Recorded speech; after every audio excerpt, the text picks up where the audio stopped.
At 96 years old, Look at me. I can hardly walk now. Remigio Cabacar's body may be fragile, but his mental stability to remember his decorated military career remains strong.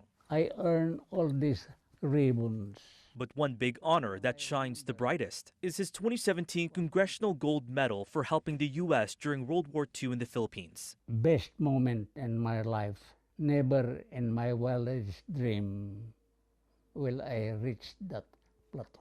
Cabacar was one of 600 plus Filipino veterans and families to receive a medal that day. But advocates say there are many more still waiting to see any type of recognition. Decades after the war ended, they say these veterans have long been overlooked for their service to the U.S. I believe that we deserve such an honor. At 17 years old, Cabacar was one of 260,000 Filipinos who answered the call by the U.S. to defeat Japanese forces in the Pacific. I walked 32 miles to go to the recruiting place. We are poor, and maybe that's what one way to help my mother.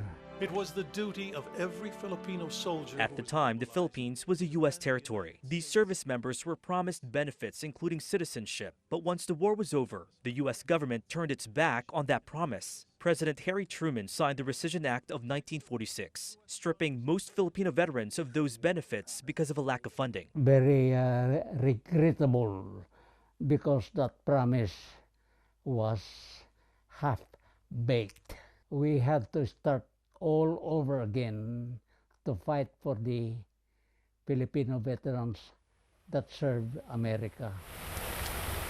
That fight for recognition, which reached the Supreme Court, continues to this day. While the U.S. government has been able to grant citizenship and money to a fraction of veterans over the years, a group of bipartisan lawmakers introduced a new bill to grant benefits to many more, at a time when the Filipino veteran population has dwindled down to just 2,000. In my hometown, there were over 200 that joined the service. Do you know how many is left? Just me. The Filipino Veterans Recognition and Education Project, or PhilVetRep, hopes one day the Rescission Act will be rescinded. While the fight for more recognition grows, the group is focusing on other long-term projects, which include adding this history into school curriculums. PhilVetRep has created this educational program available online called Duty to Country. Why were Filipinos singled out? With testimonials, lesson plans, and a documentary about the Filipino contribution and sacrifice. What we're asking schools to do is include elements of our curriculum into their curriculum. You know, we don't expect the full course. Northeast Regional Director Sunny Busa says more than 30 schools across the country have adopted some of its resources so far, including in Maryland and Virginia. This is important because this is a piece of America history which is not told, and representation matters. Certificate of retirement.